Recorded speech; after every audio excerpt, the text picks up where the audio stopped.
नमस्ते student series में या एग्जाम सीरीज में आज का हमारा वीडियो है प्रोकास्टिनेशन यानी कि टालम टोल करने की आदत। अक्सर बच्चों की, स्टूडेंट्स की और इवन बड़ों की भी टालम टोल करने की एक हैबिट बनती है।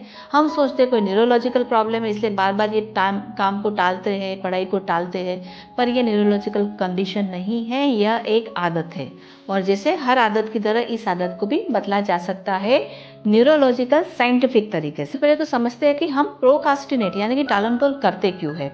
नंबर एक, यदि इंटरनल मोटिवेशन की कमी हो, जैसे मुझे पढ़ना है, मुझे सब्जेक्ट पसंद नहीं आ रहा है तो नहीं पढ़ना है, तो टालम टोल करने की आदत आएगी।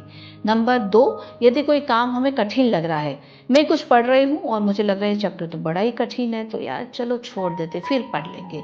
या कोई काम करना है, मुश्किल लग रहा है, बाद में करेंगे, तो हम उसे टालते हैं। नंबर तीन, डर या असफलता का भय।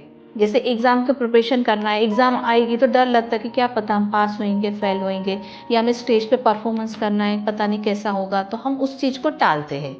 और नंबर चार, ध्यान का भटकना, यानी हम फोकस तो करते हैं, पढ़ते भी है या काम भी करते हैं, पर बीच बीच में डिस्ट्रैक्शंस आते हैं जिसके लिए मोबाइल प्रमुखतः जवाबदार है। तो इन चार कारणों से हमारा प्रोक्रास्टिनेशन होता है।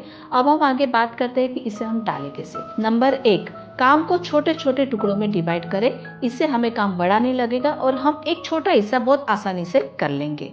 नंबर दो, ध्यान को भटकने वाली चीज़ों से दूरी बना के रखें, यानी कि मोबाइल वगैरह। नंबर तीन, अभी काम को शुरू करने की प्रैक्टिस करें, मतलब मन को या ब्रेन को समझाए कि मैं केवल 5 मिनट ही पढ़ाई करूंगा, उसके बाद नहीं करूंगा।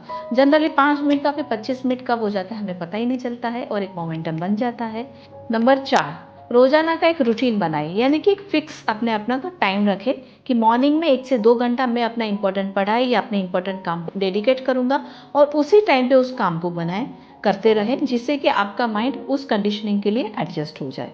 नंबर पाँच, अच्छी नींद लीजिए, नींद का होना बहुत जरूरी है। नंबर 6, अपने लक्ष्य को लिख के रखें, जो भी लिखा हुआ रहता है वो आपको बार बार याद दिलाता है और आपको एक जवाबदार बनाता है। और नंबर 7, अपने आप को एक रिस्पॉन्सिबल इंसान बनाए, खुद के प्रति, समाज के प्रति, देश के प्रति। तो जितनी हम रिस्पॉन्सिबिलिटी संभालेंगे उतना ही हमारा ब्रेन उस चीज़ को ज़्यादा एडप्ट करेगा, अपने आप को रिस्पॉन्सिबल बनाएगा, अपने आप को डिसिप्लिन बनाएगा और इसी तरह से हम हमारे ब्रेन को मैनेज कर सकते हैं, एडजस्ट कर सकते हैं कि हम टालम टोल यानी कि प्रोकास्टिनेट ना करें और एक सफल इंसान में परिवर्तित हो। इसके अलावा और भी न्यूरोलॉजी से रिलेटेड कुछ आपकी जानकारी आप चाहते हो या आपके कोई सवाल हो, जरूर बताएं।